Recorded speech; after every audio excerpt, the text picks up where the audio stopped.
गणेश पुराण और मुद्गल पुराण में भगवान गणेश के 8 दिव्य अवतारों का वर्णन मिलता है।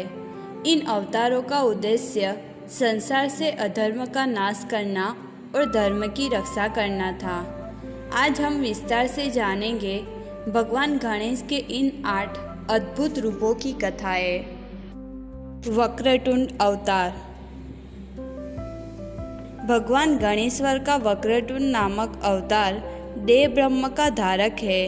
उसके द्वारा मत्सरासुर का संहार हुआ था। वे भगवान सिंह पर आरूढ़ होने वाले कहे गए हैं। एक समय की बात है, देवराज इंद्र के प्रमाद से एक भयंकर असुर उत्पन्न हुआ। वह मत्स्य से उत्पन्न होने के कारण उसका नाम मत्सरासुर पड़ा। संसार पर विजय प्राप्त करने की लालसा से वह दैत्य गुरु शुक्राचार्य की शरण में जा पहुंचा और उनसे विनती कर इसका उपाय पूछने लगा। शुक्राचार्य ने उसे पंचाक्षरी मंत्र ओम नमः शिवाय का उपदेश देकर भगवान शिव की तपस्या करने हेतु प्रेरित किया। मत्सरासुर उन्हें प्रणाम कर निर्जन वन में जा पहुंचा। वहाँ उसने शुक्राचार्य जी की बताई विधि अनुसार भगवान शंकर का पूजन किया और पंचाक्षरी मंत्र का जप करते हुए घोर तपस्या आरंभ की। उसने निराहार रहकर हजारों वर्षों तक तपस्या की। फिर उसने जल भी छोड़कर वायु के सहारे अत्यंत कठिन तपस्या की, जिससे भगवान शंकर प्रसन्न होकर उसे दर्शन देते हैं और उसे वर मांगने को कहते हैं। असुर उन्हें प्रणाम कर उनकी स्तुति करने लगा और अमृतत्व का वरदान मांगा। भगवान शिव ने कहा, मैं तुम्हें अमृतत्व का वरदान नहीं दे सकता हूँ, परंतु तुम्हें दुर्लभ वरदान देता हूँ, जिससे तुम अत्यंत शक्तिशाली हो जाओगे। वर पाकर मत्सरासुर अहंकारी हो गया। उसके सुंदरप्रिय और विषप्रिय नाम के 2 पुत्र उत्पन्न हुए। फिर उसने कहा, हम ब्रह्मांड के स्वामी हैं, देवताओं को पराजित करेंगे और स्वयं राज्य करेंगे। इस प्रकार तीनों लोकों में आतंक फैलाया। पहले नागलोक पर आक्रमण कर विजय प्राप्त कर ली। फिर पृथ्वी के सभी राज्यों पर आक्रमण किया। कुछ राजा ने युद्ध कर अपने प्राण गुमाए और कईयों ने समर्पण कर लिया। धरती और पाताल पर विजय प्राप्त करने के बाद देवताओं पर आक्रमण किया। भगवान शिव के वरदान से उस असुर ने देवताओं को परास्त कर दिया और अमरावती को अपने अधीन कर लिया। वह स्वयं को ब्रह्मा, विष्णु और शिव से भी बड़ा घोषित करने लगा। भगवान शिव ने उसे चेतावनी दी, लेकिन वह अहंकार में अंधा होकर नहीं माना। अतः उसने कैलाश पर भी आक्रमण कर दिया। एक गोपनीय स्थान में समस्त देवगण एकत्र हुए और मत्सरासुर को पराजित करने हेतु उपाय ढूंढने लगे। उसी समय भगवान दत्तात्रेय भ्रमण करते हुए आ पहुँचे। देवताओं ने उन्हें प्रणाम किया और उनसे निवेदन किया कि कोई अमोघ उपाय बताइए, जिससे मत्सरासुर का संहार हो सके। तब दत्तात्रेय ने मुनियों और देवताओं को मिलकर गणपति का ध्यान करने हेतु प्रेरित किया। सभी देवता और मुनियों ने मिलकर गणपति के एकाक्षरी मंत्र का जप किया और तपस्या की। उनकी तपस्या से प्रसन्न होकर प्रतापी वक्रतुंड गणेश प्रकट हुए। देवताओं ने प्रसन्न होकर उनकी स्तुति की और षोडशोपचार से उनकी पूजा की। तभी भगवान वक्रतुंड ने उनसे वर मांगने को कहा। देवताओं ने वर में मांगा कि उस मत्सरासुर दैत्य का नाश करके संसार की रक्षा करे। देवताओं के निवेदन पर वे प्रभु समस्त सेना और देवताओं को साथ लेकर मत्सरासुर की राजधानी पर जा पहुँचे। असुरों ने मत्सरासुर को सूचित किया। तब मत्सरासुर ने सेनापति को भेजा। बाद में देवताओं और दैत्यों के बीच भीषण युद्ध होता है। भगवान वक्रतुंड का साथ पाने से दैत्य परास्त होने लगे और सभी अपनी प्राणों की रक्षा करने भागने लगे। जब यह बात त्रैलोक्य विजेता मत्सरासुर के पास पहुंची तो वे आग बबूला हो उठा। अमात्यों ने कहा कि सेना में एक भयंकर रूप वाला योद्धा देखा है। वह अपनी समस्त सेना का संचालन कर रहा है। जिधर बढ़ जाता है उधर ही सब कुछ शून्य हो जाता है। हमारे विचार में उससे संधि कर लेनी चाहिए। यह सुनकर मत्सरासुर और भी क्रोधित हो जाता है। वह अपने पुत्रों और सेनाध्यक्ष को लेकर खुद युद्ध भूमि में उतर जाता है। गणों और असुरों के बीच 5 दिन तक भयानक युद्ध चलता है, जिससे दोनों पक्षों को भारी क्षति उठानी पड़ी। इसी बीच भवानीपति और मत्सरासुर के 2 पुत्रों के बीच युद्ध चलता है, जिससे उन दोनों असुर के प्राण चले जाते हैं। अपने पुत्रों का मरण हुआ देखकर मत्सरासुर व्याकुल हो उठा और युद्ध स्थल छोड़कर चला गया। प्रतिशोध लेने के लिए वह पुनः युद्ध स्थल पर पहुंचा। वहां पहुंचकर उसने देखा कि वक्रतुंड अत्यंत प्रबल है, जिनका सामना करने से मरण होना संभव है। तो वह उनके प्रस्ताव पर अपने अमात्यों से विचार विमर्श करने लगा और शीघ्र ही वक्रतुंड की स्तुति कर उनकी शरण ले ली। इससे वे भगवान संतुष्ट होकर उसे विस्तार लिप्सा को त्याग कर अत्याचार न करने की सलाह दी।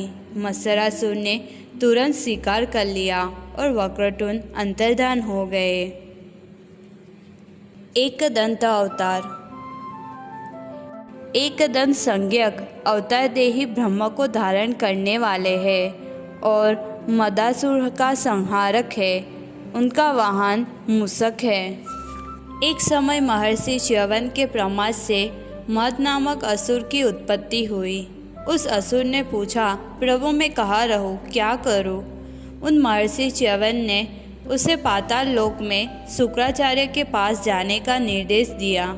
मदासुर पाताल लोक जाकर शुक्राचार्य के चरणों में प्रणाम किया और कहा, मैं महर्षि च्यवन का पुत्र मदासुर हूँ। उन्होंने मुझे आपकी शरण में भेजा है। मैं ब्रह्मांड के महाजगत का राजा बनना चाहता हूँ। यह सुनकर शुक्राचार्य ने उसे शिष्य स्वीकार कर लिया। उन्होंने उसे शक्ति मंत्र दिया जो सर्वार्थ सिद्धि देने वाला था।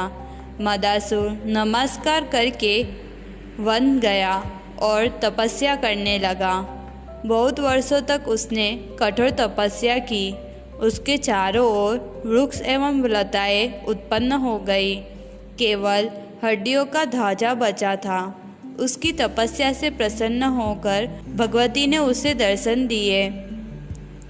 मदासुर ने देवी की पूजा की और उनकी स्तुति करने लगा। देवी ने उसे वर मांगने को कहा। तब मदासुर बोला, मुझे संपूर्ण त्रैलोक्य राज्य दे दो। जो भी मैं चाहूँ वह सिद्ध हो और सदा प्रसिद्ध रहूं।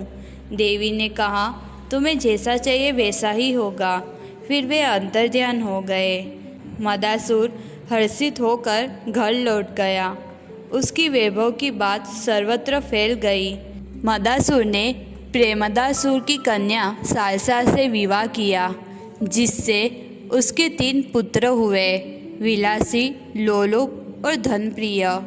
उसके 4 प्रसिद्ध मंत्री बने, बाण, त्रिपुर, तारक और शंख। शुक्राचार्य ने उसे फिर दैत्यराज के पद पर अभिषेक किया। इसी तरह उसने दैत्यों का शासन किया और असुरों का स्वामी बना। वह विजय के लिए समुद्र की तरह उत्सुक और त्रैलोक्य का मत से पूर्ण था। फिर उसने युद्ध कर पृथ्वी पर अपना अधिकार कर लिया। उसके बाद स्वर्गलोक पर आक्रमण किया। शक्ति के वरदान से मदासुर को हराना असंभव था। सभी देवता भय से स्वर्ग छोड़कर भाग गए। उसने अपने एक पुत्र को वहां इंद्रासन पर बिठाकर ब्रह्मलोक की ओर गया। उसने ब्रह्मलोक तथा विष्णुलोक पर भी अपना अधिकार कर लिया। फिर उसने कैलाश पर आक्रमण किया और शिव गणों को परास्त कर उसे भी अपने अधीन कर लिया। सभी देवता शक्तिलोक जाकर देवी भगवती से प्रार्थना करने लगे। देवी ने कहा, तुम भयभीत ना हो। यह वह दैत्य कभी नहीं आएगा। मदासुर मेरे वरदान से गर्व से भरा हुआ है। सभी देवगण उस दैत्य के वध हेतु एकत्र हुए, परंतु कोई उपाय नहीं सूझा। तभी भाग्य से सबका कल्याण करने वाले महायोगी सनत कुमार वहाँ आए। सभी देवताओं ने उन्हें प्रणाम किया और उनका पूजन किया और कहा, हे मुनिवर, कृपया हमें मदासुर के वध का उपाय बताइए। महर्षि ने उन्हें भगवान गणेश की पूजा तथा एकाक्षरी मंत्र गम का जप करने का उपदेश दिया। तब सभी देवता एकांत वन में जाकर भगवान एकदंत की उपासना करने लगे। 100 वर्ष बीत जाने के बाद एकदंत गणेश जी उनसे प्रसन्न होकर वहाँ प्रकट हुए। गजानन ने तप में लीन मुनियों और देवताओं से वर मांगने को कहा।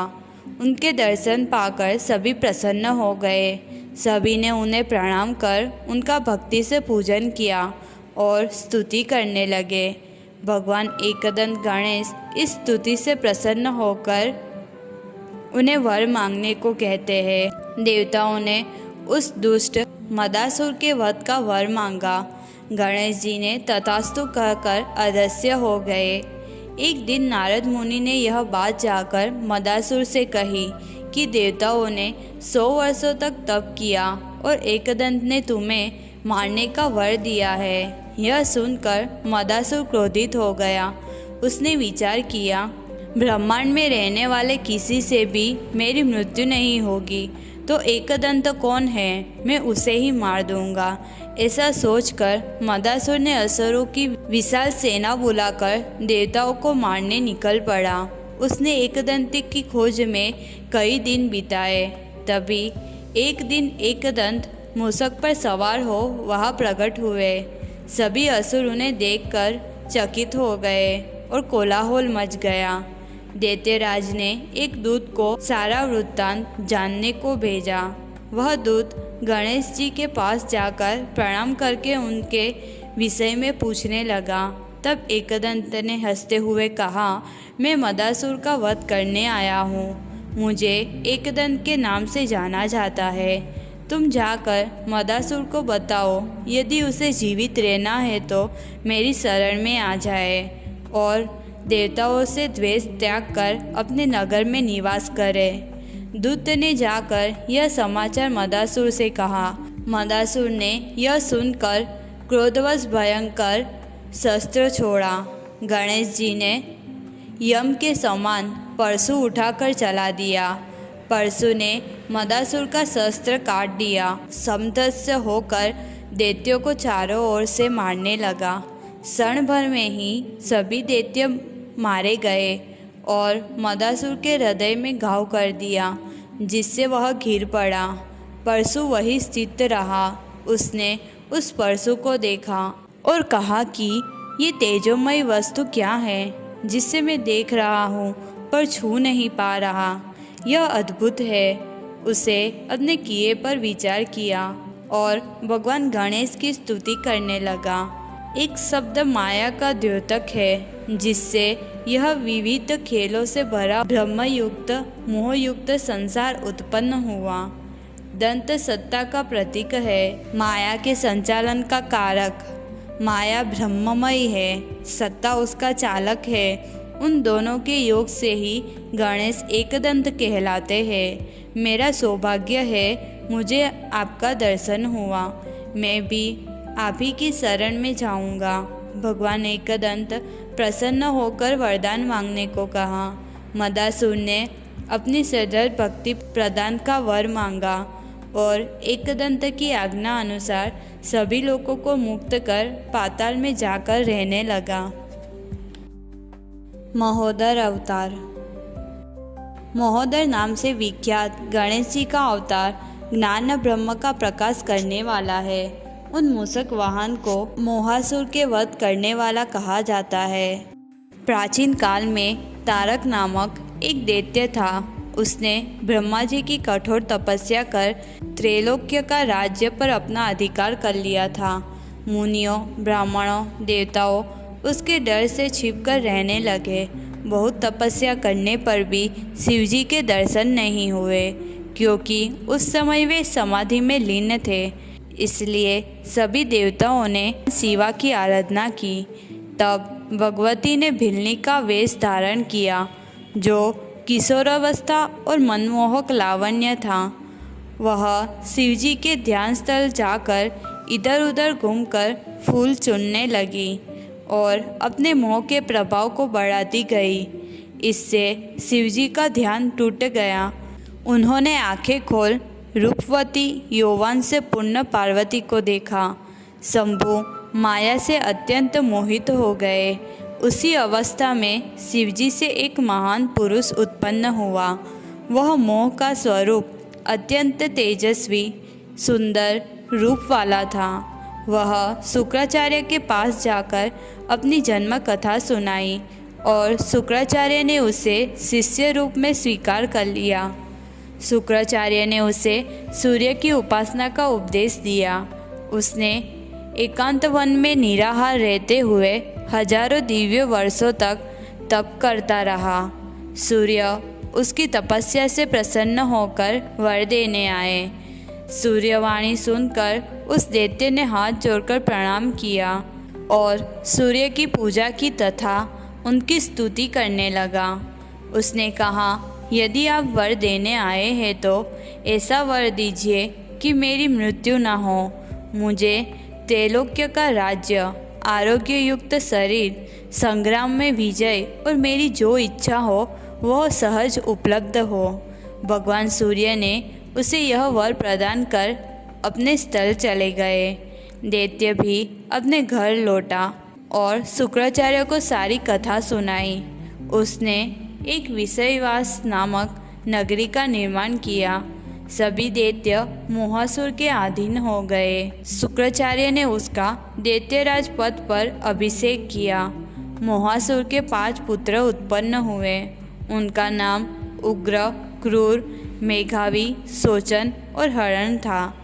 कुछ समय पश्चात उसने सभी दैत्य राजाओं के साथ मिलकर 7 द्वीपों सहित पृथ्वी को जीत लिया और देवताओं पर आक्रमण किया।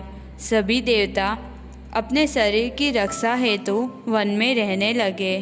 मोहासुर ने देखा कि स्वर्ग में कोई देवता नहीं है, इसलिए वह प्रसन्न होकर इंद्रासन पर बैठ गया।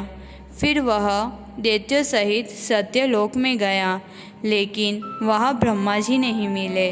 वैकुंठ गया, वहाँ भी कोई नहीं था। फिर कैलाश गया, वहाँ शंकर नहीं मिले। सूर्यलोक गया, वहाँ सूर्य नहीं मिले और शक्तिलोक गया तो वहाँ भी शक्ति नहीं थी। यह देखकर दैत्यराज अत्यंत प्रसन्न हुआ। तब उसने अपने पुत्रों को देवताओं के स्थानों पर अधिपति बना दिया। इस प्रकार उस उग्र मोहासुर ने संपूर्ण ब्रह्मांड को जीत लिया और दैत्य सहित अपने नगर लौट आया। वह दैत्यराज विभिन्न भोगों का उपभोग करने लगा और गर्व से स्वयं को कृतार्थ समझने लगा। जब मोहासुर ने धर्म का विनाश कर दिया, तब सभी देवगण तथा मुनि भयभीत हो गए। उसी समय सूर्य ने उनसे भगवान गणेश्वर की स्तुति करने को कहा। तब देवता और ब्राह्मण दोनों ने मिलकर तपस्या द्वारा गणनायक की आराधना की। उन्होंने एकाक्षर मंत्र से निरंतर उनकी पूजा की। 100 वर्षों तक इस तरह तपस्या करने पर गणनायक अत्यंत प्रसन्न हुए और वर देने के लिए प्रकट हुए। उन्हें देखकर देवता और ब्राह्मण हर्ष से भर गए और उनकी स्तुति करने लगे। उनकी स्तुति सुनकर भगवान महोदर अत्यंत प्रसन्न हुए और उन्हें इच्छित वर मांगने को कहा। तब देवताओं ने कहा, दुष्ट मोहासुर के कारण हम अपने स्थानों से विमुख हो गए हैं और मुनिगण भी कर्म से वंचित हो गए। कृपया उस गर्व से युक्त दैत्य का नाश कीजिए। यह सुनकर भगवान महोदर मूषक पर विराजमान होकर मोहासुर के वध करने के लिए उसके नगर की ओर चल पड़े। नारद मुनि ने यह जाकर मोहासुर को समाचार दिया कि देवता और ऋषियों की प्रार्थना से भगवान महोदर तुम्हारा वध करने हेतु आ रहे हैं। मोहासुर ने कहा, मुझे मृत्यु प्राप्त नहीं हो सकती। यदि महोदर रूपधारी है तो मैं उसे मार डालूंगा। नारद जी ने कहा, महोदर न तो मनुष्य है, न देवता और न राक्षस।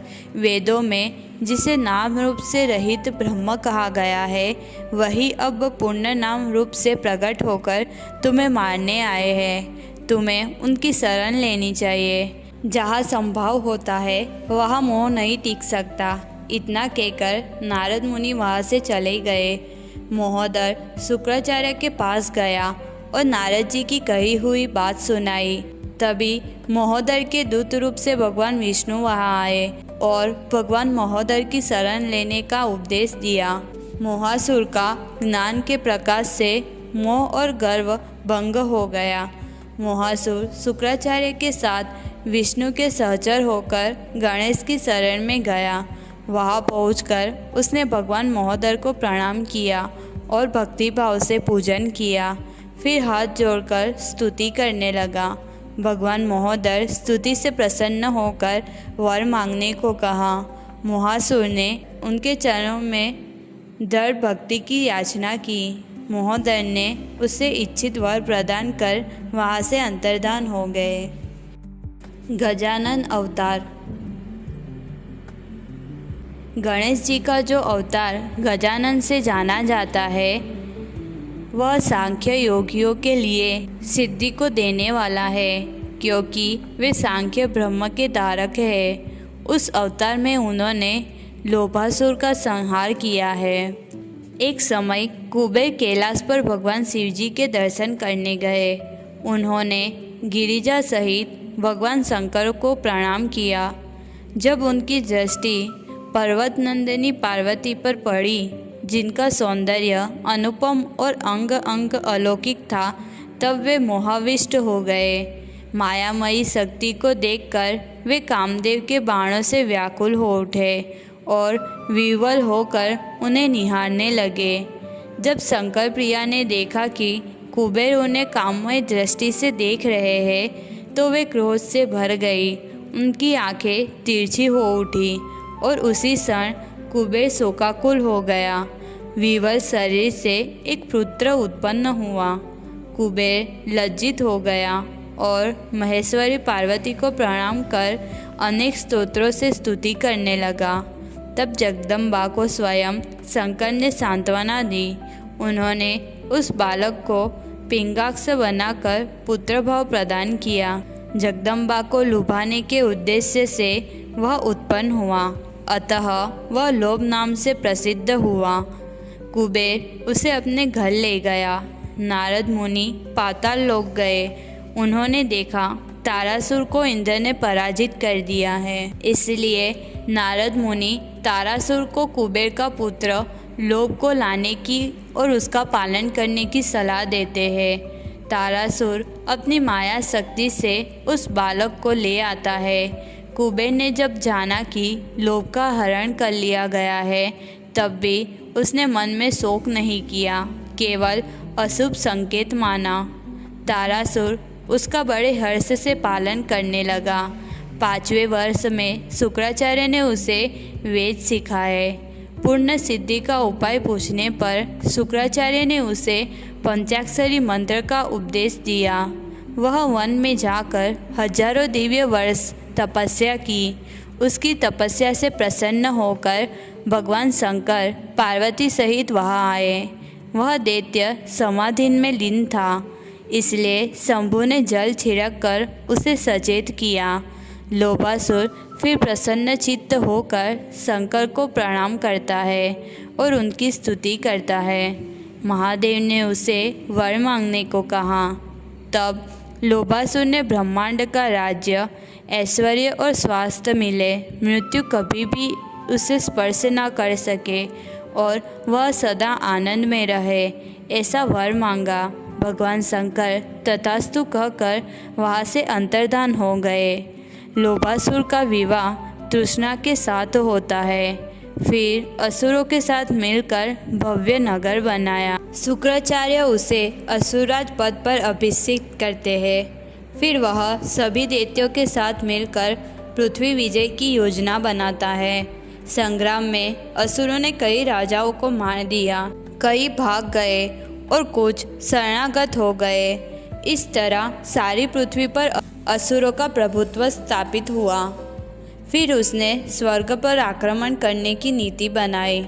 बृहस्पति को उसके वरदान प्राप्ति की बात पता थी, इसलिए सभी देवताओं को वैकुंठ जाने की सलाह दी। देवताओं का स्थान खाली देखकर दैत्यराज हर्षित हो गया और अपना अधिकार कर लिया। सब और कहा जाने लगा कि अब ब्रह्मांड में लोभ से बढ़कर कोई नहीं है। भगवान विष्णु को भी लोभासुर के वर के कारण पीछे हटना पड़ा और देवताओं के साथ सभी कैलाश पर गए। भगवान शंकर उन्हें आश्वासन देकर कहते हैं कि उसका कर्म फल भोग लेने के बाद वह काल के वश में अवश्य मरेगा। फिर सभी भगवान शंकर सहित कैलाश छोड़कर अन्य पर्वत पर चले जाते हैं। लोभासुर असुरों को भेजकर ब्राह्मणों को मरवाता है और यज्ञ तीर्थ देवायतनों को नष्ट करवा देता है। सारा भूमंडल भयभीत हो जाता है। बहुत समय बीतने पर देवताओं का दुख देखकर महायोगी ऋषि रैभ्य प्रकट होते हैं और सभी देवताओं को भगवान गजानन, जो स्वयं बुद्धि के स्वामी हैं, उनकी आराधना करने हेतु उपदेश देते हैं। देवता और मुनि 100 वर्षों तक निराहार रहकर तपस्या और मंत्र जप करते हैं। अंततः गजानन प्रकट होते हैं। देवता और मुनि उनकी पूजा एवं उनका स्तवन करते हैं। गणेश उन्हें वर मांगने को कहते हैं। देवता कहते हैं, हे गजानन, लोभासुर ने तीनों लोगों को त्रस्त कर दिया, हमें धर्म से वंचित कर दिया। कृपया उस असुर का वध कीजिए। गजानन उन्हें भयभीत न होने का आश्वासन देते हैं। शिवजी दूत बनकर लोभासुर के पास गए और समझाया कि देवों के साथ मैत्री करो, परंतु लोभासुर अहंकारवश क्रोधित होकर गणेश जी और शिवजी को ही चुनौती देता है। गजानन इससे क्रोधित होकर परशु अस्त्र से दानवों में हाहाकार मचा देते हैं और जब स्वयं लोभासुर युद्ध के लिए आया तो उसका रथ भी जलकर भस्म हो जाता है। भयभीत होकर वह शुक्राचार्य के पास जाता है और रक्षा की याचना करता है। तब शुक्राचार्य उपदेश देते हैं कि गजानन स्वयं ब्रह्म स्वरूप है, वे ही सबके बीज रूप विदेह रूप ब्रह्म है। वे समझाते हैं कि गणेश जी के शस्त्र ब्रह्ममय है, अतः लोभासुर को उनकी शरण लेना ही कल्याणकारी है, अन्यथा उसका नाश निश्चित है। लोभासुर समझ जाता है कि भगवान गजानन की शरण लेने में ही उसका कल्याण है, इसलिए वह शुक्राचार्य के साथ उनकी शरण में गया और उनके चरणों में पड़कर क्षमा याचने लगा और अपने गुरु के साथ मिलकर भक्तिपूर्वक स्तुति की। भगवान गजानन शरणागत हुए लोभासुर को क्षमा कर देते हैं। सर्वत्र भगवान गजानन का जय जयकार गूंज उठा और संसार में सुख शांति छा गई। लंबोदर अवतार। लंबोदर नामक अवतार में प्रभु गणेश्वर ने क्रोधासुर का उन्मूलन किया था। यह अवतार ब्रह्म की सत्य स्वरूपा शक्ति का धारक कहा गया है। इसमें भी उनका वाहन मूषक ही रहा है। एक समय भगवान विष्णु ने भस्मासुर के वध हेतु मोहिनी रूप धारण किया था। विष्णु का वह मोहिनी रूप देखकर शिव अत्यंत चकित हुए और अज्ञातवश काम से विह्वल हो उठे। स्त्री रूपधारी विष्णु ने जब देखा कि देवादिदेव मोहित हो रहे हैं, तब उन्होंने अपना स्त्री रूप छोड़ दिया। विष्णु को देखकर उनके मन में क्रोध उत्पन्न हुआ। मन चंचल है, उसको वश में करने का ही नाम क्रोध है। उसी कारण शिव का शुक्र स्खलित हो गया, जिससे एक असुर उत्पन्न हुआ जो श्यामवर्ण, ताम्र नेत्र और अत्यंत पराक्रमी था। वह असुर शुक्राचार्य के पास जाता है। शुक्राचार्य ध्यान से उसकी संपूर्ण उत्पत्ति का कारण जान जाते हैं और उसे शिष्य बनाकर उसको क्रोध नाम देते हैं। क्रोधासुर शंबासुर की कन्या प्रीति, जो अति सुंदरी और विषयों की वृद्धि करने वाली थी, उससे विवाह करता है। तत्पश्चात वह शुक्राचार्य के पास जाकर ब्रह्मांड को प्राप्त करने का उपाय पूछता है।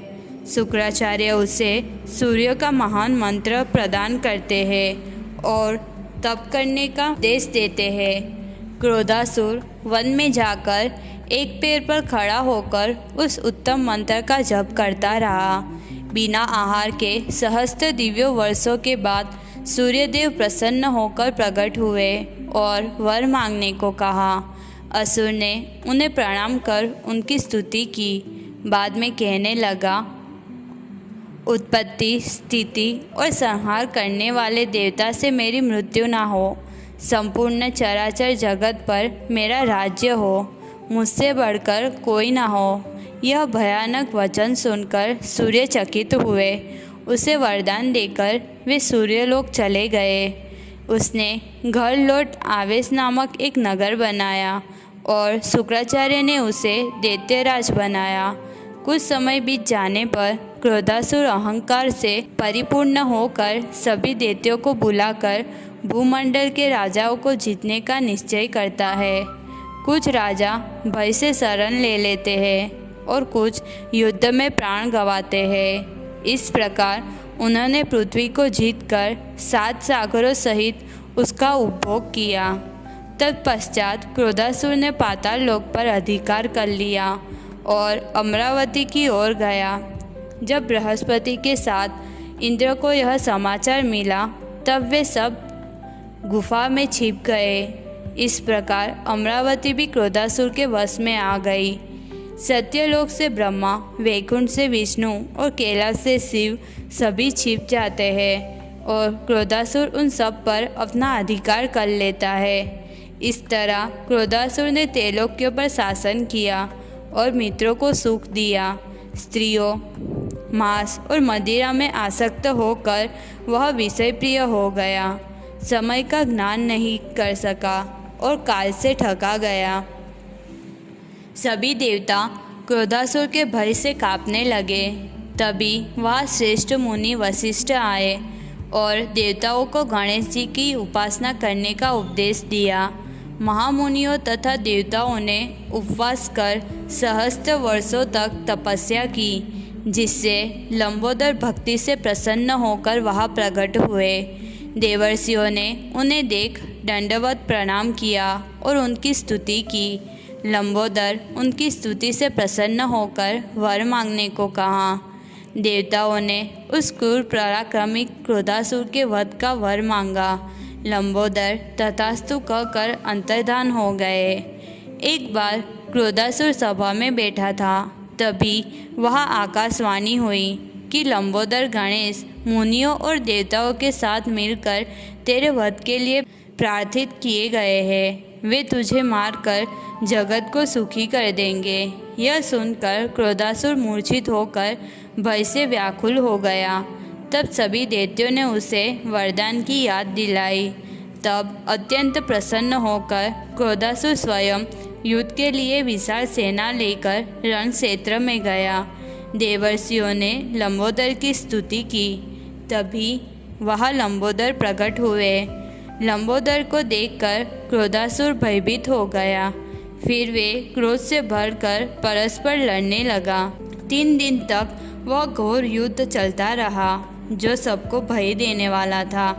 दैत्यों का संहार देखकर क्रोधासुर अत्यंत विस्मित हुआ। उस युद्ध में क्रोधासुर के दोनों पुत्र की मृत्यु हो जाती है। तब महादैत्य ने लंबोदर को युद्ध भूमि में देखा और क्रोध से कहने लगा, जिसने संपूर्ण ब्रह्मांड को जीतकर देवताओं को पशु के समान वनवासी बना दिया, उसे तू व्यर्थ ही जीतना चाहता है। लंबोदर ने कहा, हे दुष्ट, तू सूर्य के वरदान पाकर पाप कर्मों में लिप्त हुआ है। मैं न कभी उत्पन्न हुआ हूँ, ना ही मरूंगा।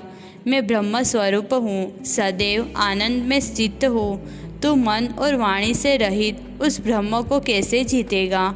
मैं सब में स्वानंद स्वरूप से स्थित रहता हूँ। लंबोदर के इन सुंदर वचनों को सुनकर क्रोधासुर विस्मित और हर्ष से भरकर उन्हें नमस्कार करने लगा। फिर उसने लंबोदर गणेश जी की स्तुति की। तब भक्तप्रिय गणाध्यक्ष प्रसन्न हुए। क्रोधासुर उनके चरण कमलों में अटूट भक्ति का वरदान मांगकर कृतार्थ हो गया। लंबोदर उसे वर प्रदान कर अंतर्धान हो गए। इस प्रकार गणनायक लंबोदर ने क्रोधासुर को शांत कर दिया। विकटा अवतार। भगवान गणपति के विकट नामक अवतार द्वारा कामासुर का संहार हुआ। यह प्रभु सौर ब्रह्म के धारण करने वाले हैं। उनका मयूर वाहन है। एक समय की बात है, जालंधर नामक दैत्य से पूरा संसार त्रस्त हो गया था। उसकी पत्नी वृंदा पतिव्रता होने के कारण उसका कोई वध नहीं कर सकता था। इसलिए भगवान विष्णु ने वृंदा का पतिव्रत भंग करने हेतु जालंधर का रूप धारण कर वृंदा के पास गए। उस समय जालंधर भगवान शिव के साथ युद्ध में था। वृंदा ने विष्णु को अपना पति समझकर उनका बड़ा सत्कार किया। भगवान विष्णु वृंदा के चरित्र से माया से अत्यधिक मोहित हो गए और उनका शुक्र स्खलित हो गया और अद्भुत तेजयुक्त पुरुष उत्पन्न हुआ जो काम रूप से भी बढ़कर था। वह असुर वन में विचरता रहा। उसी समय शुक्राचार्य वहाँ आए। शुक्राचार्य ने उसको शिव पंचाक्षरी मंत्र दिया। उसने गुरु को प्रणाम कर वन में जाकर तपस्या प्रारंभ की। वह कामातुर से उत्पन्न हुआ था, इसलिए उसका नाम कामासुर रखा। उसके उग्र तपस्या से भगवान शंभु को प्रसन्न करने सहस्त्र दिव्य वर्षों तक निराहार तपस्या की, जिससे भगवान शिव वहाँ प्रकट हुए और वर मांगने को कहा। दैत्य उन्हें प्रणाम कर उनकी स्तुति की और फिर कहा, मुझे समस्त ब्रह्मांड का राज्य चाहिए। उत्पत्ति, स्थिति और संहार करने वाले देवों से मुझे भय न हो। मैं रोग रहित संग्राम में विजयी और प्रभावशाली बनूं। भगवान शंकर उसे वर देकर वहाँ से अंतर्धान हो गए। कामासुर घर लौटकर महिषासुर की कन्या से विवाह किया। शुक्राचार्य ने दैत्यों को बुलाकर वेद मंत्रों से उसका राज्याभिषेक किया। दैत्यों ने कहा, ब्रह्मांड में तुम्हारे पराक्रम की बराबरी कोई नहीं कर सकता। इस तरह उसे उत्सुक किया। फिर उसने अपने दैत्य भेजकर भूमंडल को जीत लिया। भय और चिंता से व्याकुल होकर देवगण ब्रह्मा और विष्णु शिव की शरण में गए। अमरावती को शून्य देखकर कामासुर ने उसमें प्रवेश किया और अपनी दैत्य सेना वहाँ स्थापित की। फिर सत्यलोक और विष्णुलोक का उपभोग किया। दुष्ट कामासुर ने शून्य पड़े शिवपुरी को देखकर वहाँ प्रवेश किया। इस प्रकार उसने संपूर्ण ब्रह्मांड जीत लिया और हर्षित होकर स्वयं कृतकृत्य समझा। बिना शस्त्र के केवल माया से उसने समस्त चराचर जगत को जीत लिया। सभी देवगण शोक से विवल होकर भयभीत मन से एकत्रित हुए। उन्होंने कामासुर के नाश के लिए विचार किया, परंतु कोई उपाय न सूझा। उसी समय योगियों के श्रेष्ठ परमार्थ ज्ञानी मुद्गल ऋषि वहाँ आए। उन्होंने सभी देवता को कामासुर के वध हेतु भगवान गणेश की उपासना का उपदेश दिया। देवताओं ने गणेश जी का पूजन कर उनकी आराधना की, जिससे प्रसन्न होकर मयूर वाहन विकट वहाँ प्रकट हुए और बोले, घबराओ मत, मैं कामासुर को पराजित कर तुम्हारा अभीष्ट पूर्ण करूँगा।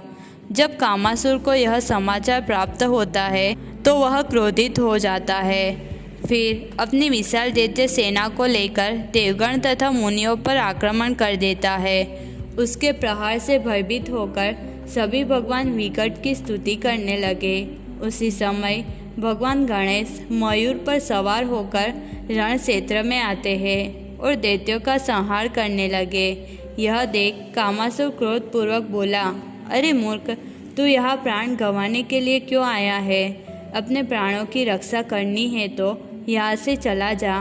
भगवान मयूरेश्वर ने कहा, अरे दुष्ट, अब तक तू बहुत अधर्म कर चुका है, किंतु अब मैं तुझे अधिक अधर्म नहीं करने दूंगा।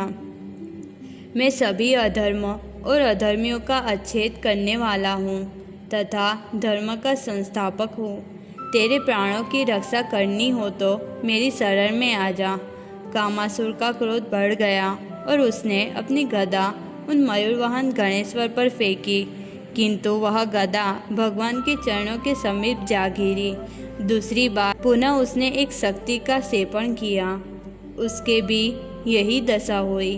तभी उसे शुक्राचार्य के वचनों का स्मरण हुआ और भगवान विकट की शरण ली और उनसे क्षमा याचने लगा।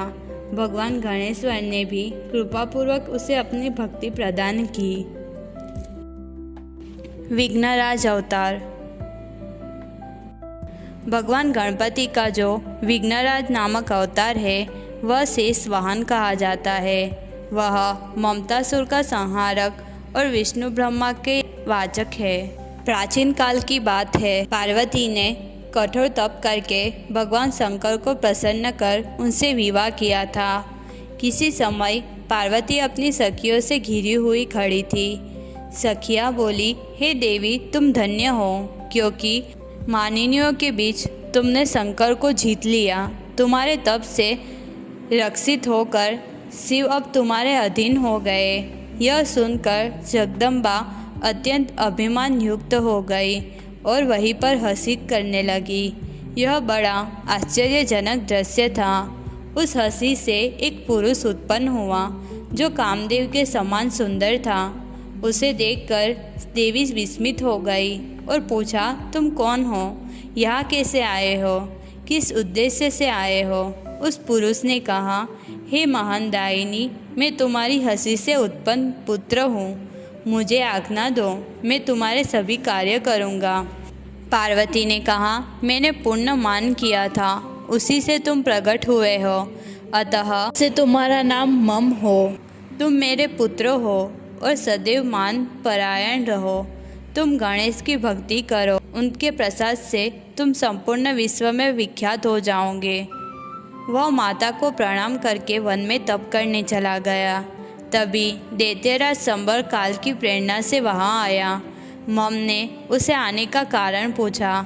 तब संबर ने कहा, मैं तुम्हें विद्या देने आया हूँ, उस विद्या से तुम महान बनोगे। ऐसा कहकर उस महान दैत्य ने अनेक प्रकार की आसुरी विद्या उसे दी। मम ने ममो नामक विद्या का अभ्यास किया, जिससे वह कामरूपधारी हो गया और शिष्य भाव से संबर को पूछा, अब मैं क्या करूं? संबर ने उसे गणेश जी की आराधना कर ब्रह्मांड का राज्य मांगने को कहा। मम ने कठोर तप किया। वह केवल वायु का आहार कर गणेश जी का ध्यान किया। हजारों दिव्य वर्षों के बाद गणपति प्रसन्न होकर मम को वरदान मांगने को कहा। मम उन्हें देख प्रसन्न हो गया और उनकी पूजा कर स्तुति करने लगा। भगवान गणेश जी ने उससे ब्रह्मांड का राज्य दिया और शिव विष्णु आदि से पराजित न हो ऐसा वरदान देकर अंतर्धान हो गए। मम ने अपने घर लौटकर संबर को सारा वृत्तांत कहा। तब संबर ने अपनी पुत्री मोहिनी को उसे दे दिया। फिर सभी दैत्यों की सहमति से उसे दैत्याधिपति बना दिया। उसके 5 प्रधान बने, प्रेत, काल, कलाप, कालजीत और धर्मा। उसने विषप्रिय नामक महान नगरी बनाई। उसके 2 पुत्र हुए, धर्म और अधर्म। ममासुर शुक्राचार्य के पास जाकर खुद को शिष्य स्वीकार करने को कहा। शुक्राचार्य ने कहा, गणेश के वरदान से तुम सहज ही संसार जीत लो, परंतु गणेश से कभी वैर मत करना, तभी तुम विशेष रूप से राज्य करोगे। ममासुर उनकी आज्ञा पाकर पृथ्वी सहित सब द्वीपों को जीत लिया और स्वर्ग पर आक्रमण किया। युद्ध में दैत्यों ने देवताओं को पीस डाला और इंद्र को बांधकर ममासुर के पास लाए। सत्यलोक में ब्रह्मा भय से भाग गए और विष्णु के पास गए। विष्णु ने भी शंकर की शरण ली। इस प्रकार ममासुर दैत्यों सहित कैलाश आए। शिव आदि देवगण मोमासुर से युद्ध करने आए, जिसमें देवगणों को भारी क्षति पहुंची। तब सभी भयभीत होकर मोमासुर के नाश के लिए उपाय सोचने लगे। तब भगवान विष्णु ने गणेश जी की आराधना करने को कहा। सभी देवता एकाक्षर मंत्र से महान तप करने लगे। इस प्रकार 100 वर्ष पूर्ण होने पर विघ्नराज प्रकट हुए। देवताओं ने उनका पूजन कर उनकी स्तुति की। देवताओं ने कहा, हे नाथ, मोमासुर का वध कीजिए, जो सबको पीड़ा देने वाला, धर्म का नाश करने वाला और वर्ण संकर पैदा करने वाला है। उनकी बात सुनकर विघ्नराज ने कहा, तथास्तु, मैं हितकर कार्य करूँगा। यह समाचार गुप्तचरों ने जाकर मोमासुर को दिया। मोमासुर वरदान के अहंकार से देवताओं से युद्ध करने की तैयारी की। नारद मुनि ने भी आकर उसे गणेश जी की शरण लेने की सलाह दी। फिर भी वह गर्व से पीछे न हटा और युद्ध आरंभ किया। भगवान विघ्नराज ने उसके आयुध खंडित कर दिए। वह जो ही हथियार उठाता त्यों ही वे धरती पर गिर जाते। फिर भगवान ने अपना दिव्य कमल असुर सेना के मध्य छोड़ दिया, जिसके गंध से सभी असुर मोमासुर सहित मूर्छित हो गए। जब मोमासुर को होश आया तब वह कमल को देखकर कंपायमान हो उठा और विघ्नराज की स्तुति करने लगा। तब वे भगवान प्रसन्न हो गए और उसे अधर्म को त्याग कर अपने को सीमित करने की सलाह दी। असुरराज ने उनकी आज्ञा स्वीकार की और उनकी चरणों की भक्ति पाकर धन्य हो गया। धूम्रवर्ण अवतार। धूम्रवर्ण नामक जो अवतार हुआ, उसके द्वारा अभिमान नामक असुर का नाश हुआ। वे प्रभु शिव ब्रह्म स्वरूप एवं मूषक वाहन कहे जाते हैं। एक बार ज्योतिषियों के स्वामी सूर्यदेव प्राणियों के आत्मा ब्रह्मा जी द्वारा कर्मों के राजा के रूप में अभिषिक्त हुए। उस पद को पाकर सूर्य अत्यंत अभिमानी हो गया। सूर्य यह सोचकर गर्वित हो गया कि मैं कर्मों का नियंता हूँ, सब कुछ मेरे अधीन है। इस प्रकार अहंकार पूर्वक विचार करते करते उन्हें छींक आ गई। उस छींक से एक सुंदर पुरुष उत्पन्न हुआ। वह पृथ्वी पर गिरा। उसी समय शुक्राचार्य वहाँ आए और देखकर बोले, हे पुरुष, तुम कौन हो, कहाँ रहते हो?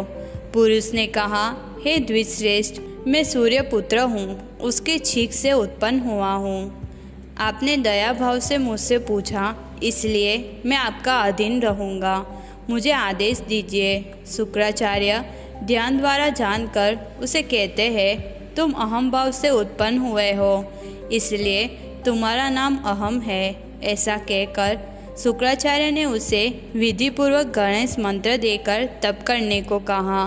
फिर वह असुर एकांत वन में जाकर भोजन त्याग कर केवल मंत्र जप करता रहा।